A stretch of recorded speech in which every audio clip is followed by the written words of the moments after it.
Beleza, pessoal. Então, a gente está aqui dentro do nosso curso de Física 2, na sequência didática de colisões, né? A gente está vendo aqui choques ou colisões.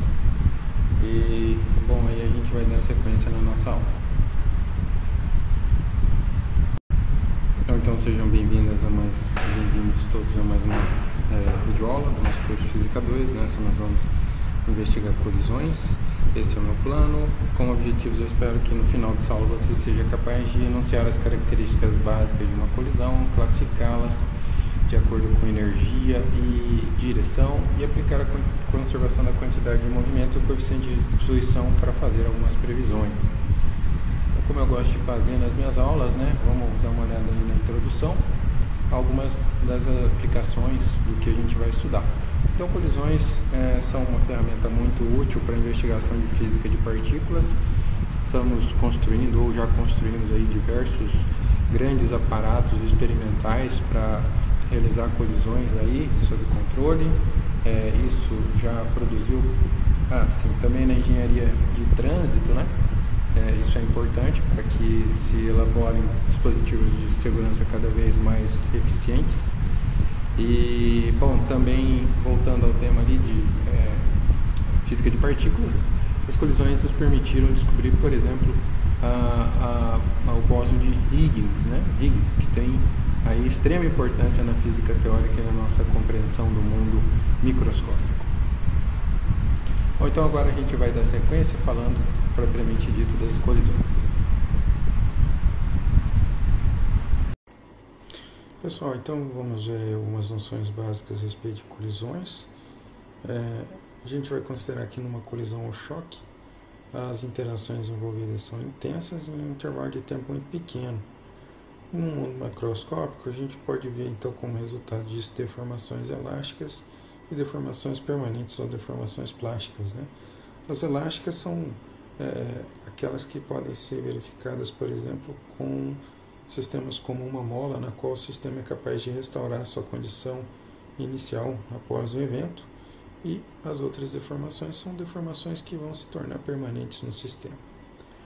No mundo microscópico, as colisões são capazes de produzir a fissão, ou seja, ruptura, quebra de átomos, por exemplo, e até a emissão de novas partículas, como pode ser visualizado aí nessa figura, na qual se representa esquematicamente a observação aí da geração do bóson de Higgs. Vejam aí que ele é resultado da produção, da colisão entre várias partículas, né? Então, colisões no mundo microscópico, primeiro que elas evidenciam que as colisões não têm contato, como a gente tem a impressão de ocorrer no mundo macroscópico. Mas mesmo no mundo macroscópico não há contato, porque as forças elétricas de repulsão entre elétrons de átomos de ambas as superfícies impedem que haja contato entre as partes, né? E em outra instância, né, as colisões no mundo subatômico nos revelam como a estrutura da matéria é constituída, né? Então nos dão uma compreensão melhor, melhorando as nossas noções físicas e tendo implicações na ciência como na química também. Bom, pessoal, nesse exemplo veremos uma aplicação bastante comum envolvendo colisões, o pêndulo balístico. Em geral, o pêndulo balístico é usado de forma reversa, a que vai ser vista nesse exemplo. Aqui os parâmetros serão usados para determinar a altura final atingida pelo sistema, mas é mais comum usar a altura máxima para se determinar a velocidade inicial, que é de outra forma determinada, né? Ser mensurada. Nessa resolução, nós vamos fazê-la em duas etapas, né? Na primeira, ser aplicada a conservação da quantidade de movimento para a determinação da velocidade imediatamente após a colisão, e depois será usada a conservação de energia para determinar a altura máxima, com a finalidade de comparar esse resultado obtido com o resultado obtido com o uso exclusivo da conservação de energia. Bom, então vamos dar uma lida aí no enunciado, né? O pêndulo balístico é um dispositivo usado para a medida do módulo da velocidade de um projétil. O sistema é constituído de um grande bloco de madeira de massa M, ou uma caixa de madeira com areia dentro, pendurada por 4 fios numa superfície horizontal. Os fios são inextensíveis, flexíveis, de massa desprezível. Uma bala de massa M, velocidade V0, disparada horizontalmente contra o bloco, que está ilustrado na figura 1, nele penetrando e ficando incrustado conforme exibido na figura 2. Então vamos ver as figuras aí na sequência. Essa aqui é a figura 1, na qual se ilustra a situação inicial, e essa é a figura 2, na qual já ocorreu aí a colisão, né? E a bala já está incrustada no bloco de madeira. Bom, nós vamos determinar a altura máxima, conforme ela vai ser ilustrada nessa figura aqui, que o sistema vai atingir, considerando que a massa do projétil é de 0,05 kg, a massa do bloco é de 29,95 kg, a aceleração da gravidade vai ser aproximada para 10 metros por segundo e a velocidade inicial vai ser de 600 metros por segundo. No final, nós vamos comparar esse resultado com o resultado obtido considerando-se única e exclusivamente a conservação de energia. Então, vamos dar uma olhada aí na figurinha. Essa é a figura 3, né? Aqui, então, está sendo ilustrado a condição de altura máxima, na qual o sistema bloco mais projétil atinge uma velocidade nula, né? E a gente vai determinar qual é a magnitude dessa altura aí. Então vamos lá, vamos à solução. Então a gente vai considerar que nesse evento as forças envolvidas são todas internas e elas podem ser consideradas como impulsivas, ou seja, elas agem em um intervalo de tempo muito pequeno, né, numa colisão, e com isso a gente pode considerar que o sistema está isolado e a conservação da quantidade de movimento durante a colisão. Então, nós vamos considerar aí como quantidade de movimento inicial apenas a quantidade de movimento do projétil, já que o bloco está inicialmente em repouso. Então, a quantidade de movimento inicial vai ser determinada única e exclusivamente pela quantidade de movimento do projétil. Já a quantidade de movimento final vai ser... bom, aqui tem que ser bem entendido que a condição é imediatamente após a colisão, tá? Minha bala já parou dentro do bloco e o conjunto bloco mais projétil vai seguir com uma velocidade final aqui que está presente, e essa vai ser está presente nessa expressão aqui da quantidade de movimento final. Então a gente vai considerar que a quantidade de movimento final vai ser a quantidade de movimento do sistema projétil mais bloco após a colisão. Bom, e a gente vai aplicar a conservação da quantidade de movimento, né, pessoal? Eu vou deixar para que vocês façam aí as deduções. Eu quero que vocês, ao observarem aí o vídeo, tentem fazer essas deduções, mas aqui cabe fazer um comentário. Quando a gente considerar que a quantidade de movimento se conserva, lembremos que essa é uma igualdade vetorial que vai implicar na igualdade na magnitude dos vetores. Se os vetores são iguais, então eles têm a mesma magnitude. Então, a gente vai substituir as expressões aí e realizar as operações para encontrar a velocidade final, né? Então, está aqui a velocidade final. E agora a gente vai considerar a conservação de energia, que vai ser energia mecânica. Então, a energia mecânica final, que vai ser única e exclusivamente potencial gravitacional, vai ser igual à energia mecânica inicial, que vai ser cinética, né? Então, a gente substitui aí os dois valores, né, os parâmetros dos dois membros da igualdade. Lembrando que isso aqui é depois da colisão, tá? Então, isso aqui é justamente depois da colisão que a bala já está incrustada no bloco. E aí a gente resolve essa equação para encontrar essa altura. Bom, substituindo aqueles parâmetros e os valores no enunciado, a gente encontra uma altura máxima de 5 centímetros, né? Se a gente fosse aplicar única e exclusivamente a conservação de energia desde o início, o resultado seria diferente.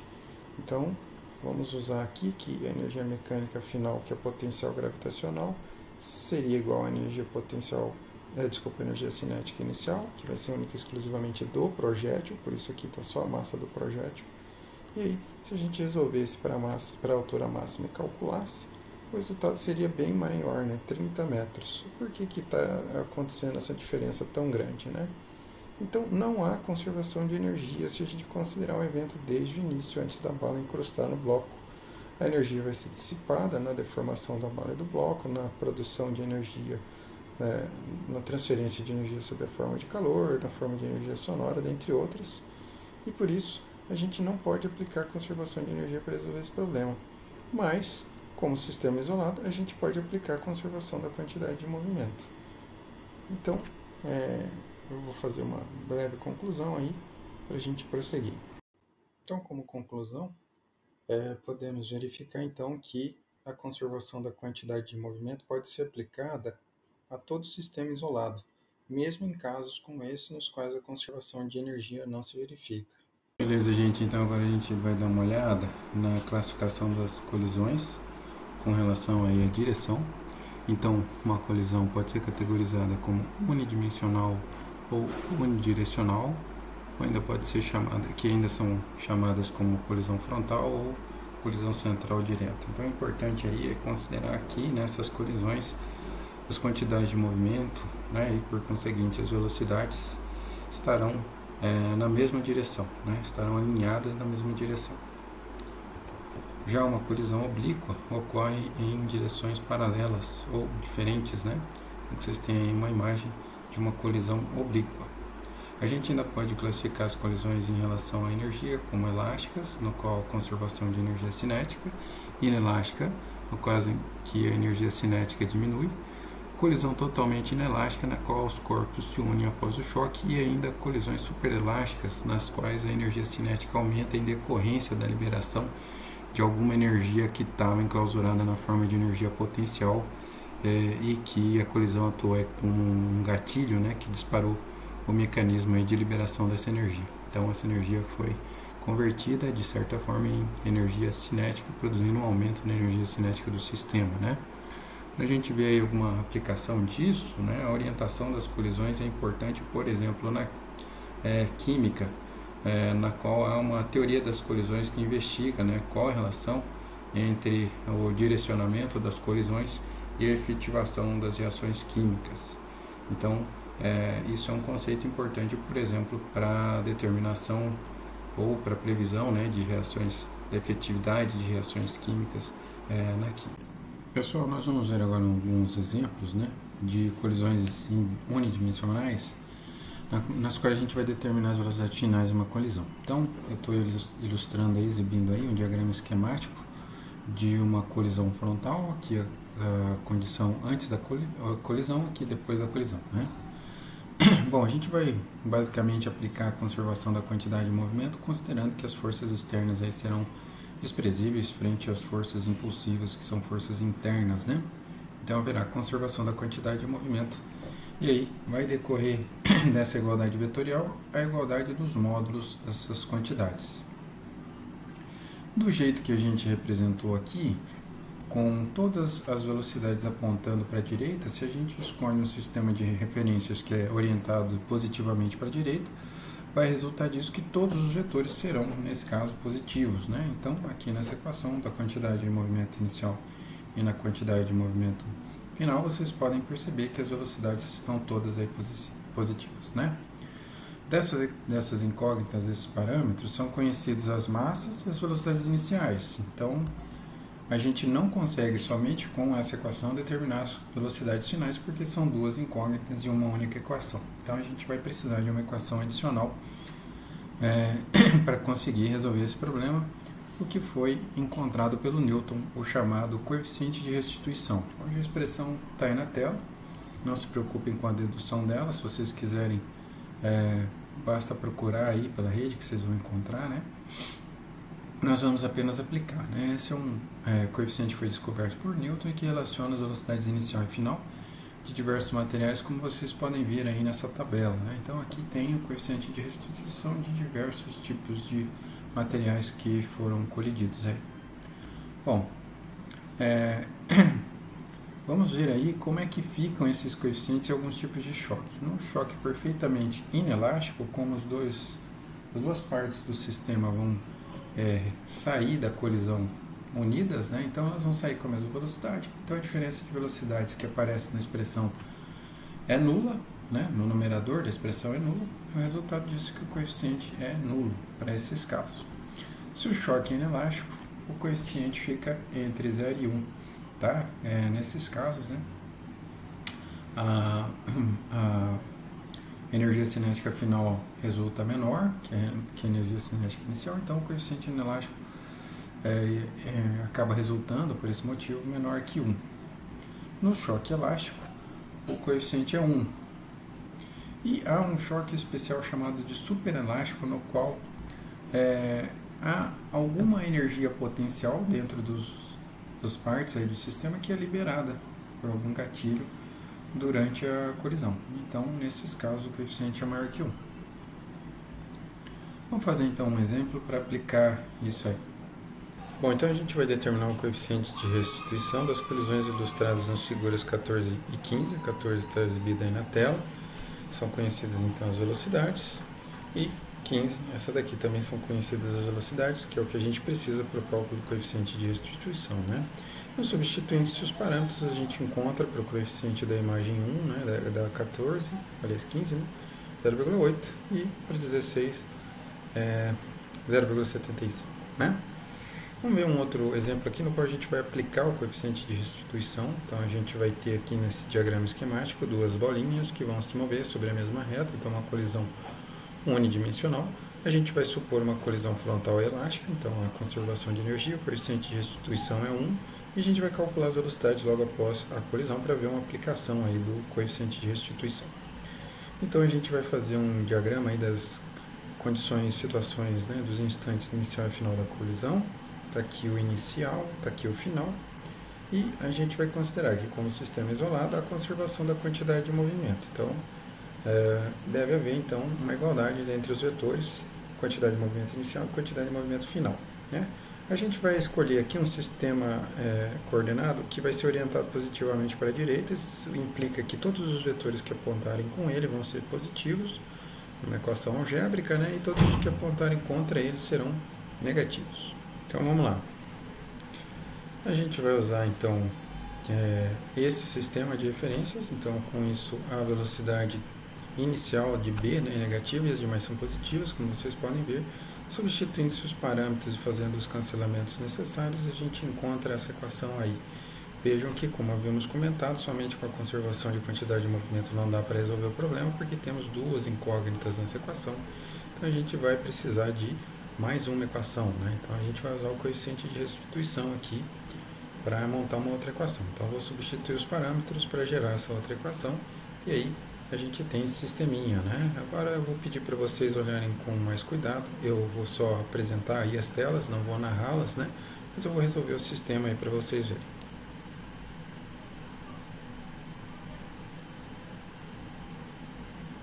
Então tá aí, a velocidade final da massa B é 8 metros por segundo e da massa A é de menos 7 metros por segundo. Isso pode ocorrer em alguns problemas, tá? A gente supõe uma velocidade final apontando para um lado, mesmo sem saber, e daí a gente encontra um resultado negativo. Isso só vai nos informar que nós fizemos essa escolha no sentido errado, né? Então, naquele diagrama lá, que nós vamos ver agora, a hipótese, né, de que a velocidade final da massa A aponta para a direita está incorreta. Vamos ver aqui. Então a gente pode usar desse expediente quando está resolvendo problemas de mecânica, né? Se não sabe para onde vai apontar a velocidade, suponha que ela vai apontar para o sentido que é positivo. A conta vai te dizer se você acertou. Se o resultado for positivo, você acertou. Se for negativo, você escolheu o sentido errado. Então, o VB final, como deu 8, a gente acertou, ele aponta para a direita, mas o A final aponta para a esquerda, né? Então, esse é um resultado interessante aí que vale a pena de ser destacado. Pessoal, nós vamos falar um pouquinho sobre colisões oblíquas, mas não vou chegar a desenvolver realmente o tema, porque acredito ser de uma complexidade desnecessária na nossa etapa aí de ensino técnico integrado.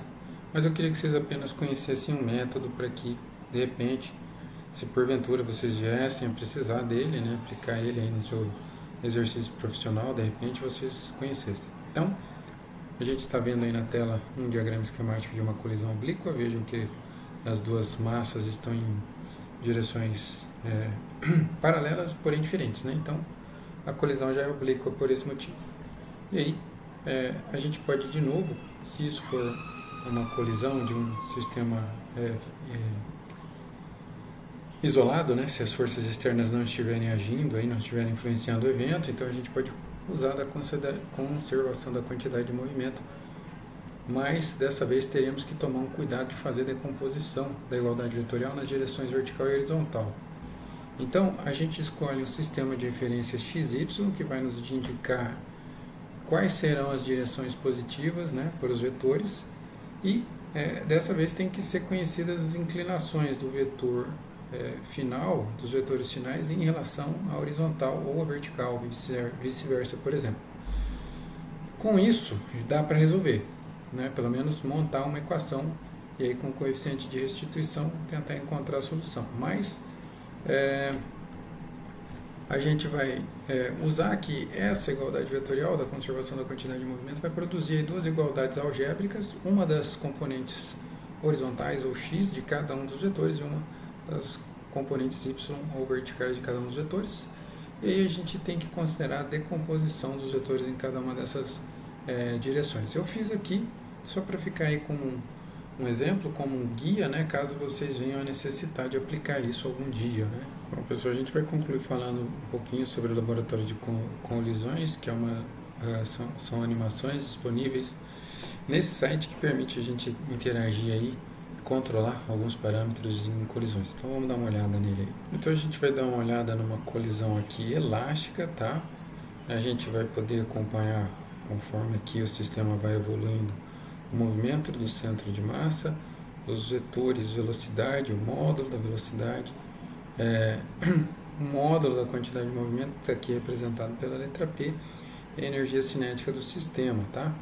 E aqui a gente pode acompanhar também os vetores quantidade de movimento. Então vamos reiniciar aqui para ver o seguinte. Eu vou pedir para vocês prestarem atenção no seguinte, né?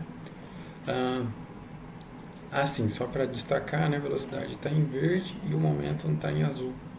Por que que o momento está menor do que a velocidade? Porque perceba aqui que nesse caso, né, a massa do bloco 1 é menor que 1. Quando você multiplica algo por um número menor que 1, ele diminui, né? Então aqui o momento fica menor que a velocidade. Aqui no outro caso a massa 2 tem um valor maior que 1, então vocês podem perceber que o momento aqui é mais intenso que a velocidade, justamente porque a velocidade está sendo multiplicada por um número maior que 1 para obtenção da quantidade de movimento ou momento, né? Vocês podem ver ilustrados aqui as quantidades de movimento das massas 1 e 2 e aqui a quantidade de movimento total do sistema que está apontando para a esquerda. Perceba que como isso aqui é uma colisão elástica, a energia cinética não vai variar e como é uma colisão, um sistema isolado, também a quantidade de movimento não vai mudar. Então, apesar dos vetores velocidade e dos vetores quantidade de movimento mudarem de direções de sentido depois da colisão, veja que a quantidade de movimento total vai permanecer inalterada, né? Então vamos ver aí. Outra coisa que eu quero destacar é que durante esse evento, veja como o centro de massa se move com um movimento uniforme, né? Isso decorre do fato de não haverem forças externas, ou seja, de uma força resultante no sistema. Quando é assim, o movimento do centro de massa é um movimento uniforme e ele pode ser utilizado para simplificar esse movimento aí.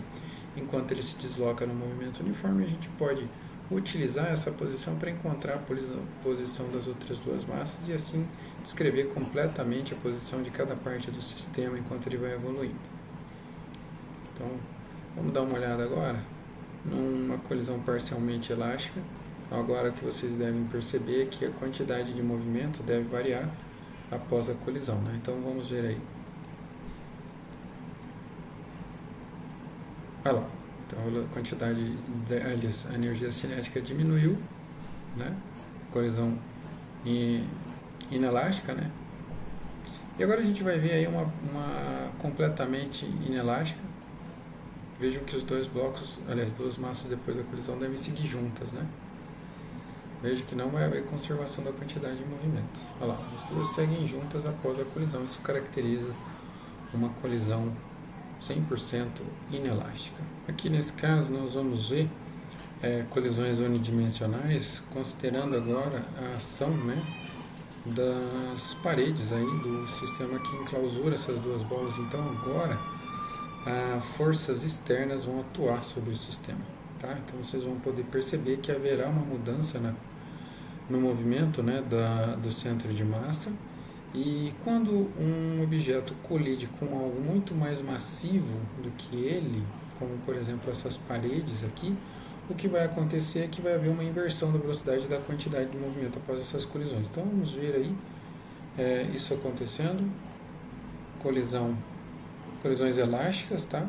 Então entre as colisões entre as massas não há mudança no movimento de centro de massa, mas quando elas colidem com a parede isso ocorre, né? Então vocês vão ver aí, colidindo com a parede, o centro de massa começa a se movimentar em uma outra direção e sentido.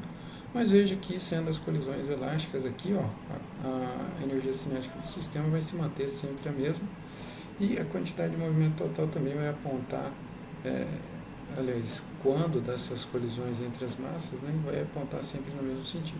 Essa quantidade de movimento total só vai ser alterada pela ação das forças externas. Ó, agora uma força externa vai atuar e vai mudar essa quantidade de movimento aí. Vamos ver o que vai acontecer agora numa situação em que há colisões parcialmente elásticas ou inelásticas, né? Vamos reiniciar aqui da partida.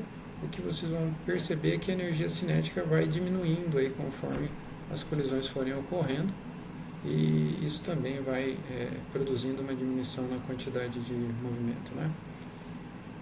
Vejam que conforme as forças externas vão atuando, elas vão diminuindo a quantidade de movimento do sistema. Pessoal, aqui vocês estão vendo colisões em duas direções, né?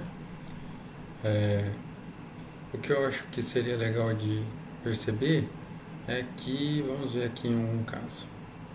Agora, se fosse possível, né, a gente conseguir as duas massinhas em uma única direção, seria possível perceber que se uma for ejetada em um sentido, a outra seria no outro. Acho que vai ser bem difícil disso ocorrer, mas vamos ver se em algum instante pelo menos há uma proximidade disso. Nem ao menos dá para chegar perto, né? As direções do início da colisão estão muito diferentes, então não vai dar para perceber, né, esse fato. Aqui seria o caso, né? Elas quase paralelas aqui também, ó. Aí, aqui deu para perceber um pouco, né?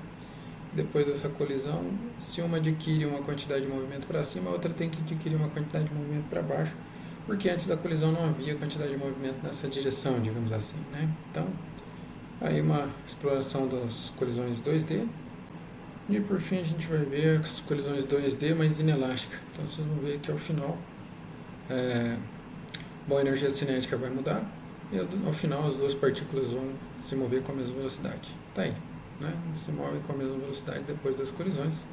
Aqui as forças externas já liquidaram aí com toda a energia cinética e toda a quantidade de movimento do sistema, e a gente já pode seguir aí para a conclusão. Bom, pessoal, então eu espero que no final dessa aula você tenha aprendido a caracterizar colisões. Então são aqueles eventos nas quais as forças que atuam são todas forças internas, no intervalo de tempo muito curto, e que as forças externas são desprezíveis. Então a gente pode considerar que os sistemas são isolados, e aí a gente pode aplicar a conservação de energia. Espero que você tenha aprendido a classificar as colisões quanto a direção e energia. Então, colisões unidimensionais, colisões oblíquas, choques elásticos, inelásticos ou parcialmente inelásticos, ou elásticos ainda, né? E perfeitamente inelásticos e superelásticos, né? E aplicar a conservação da quantidade de movimento e do coeficiente de substituição para fazer algumas previsões. Bom, pessoal, era isso. Meu muito obrigado. Até o nosso próximo encontro aí.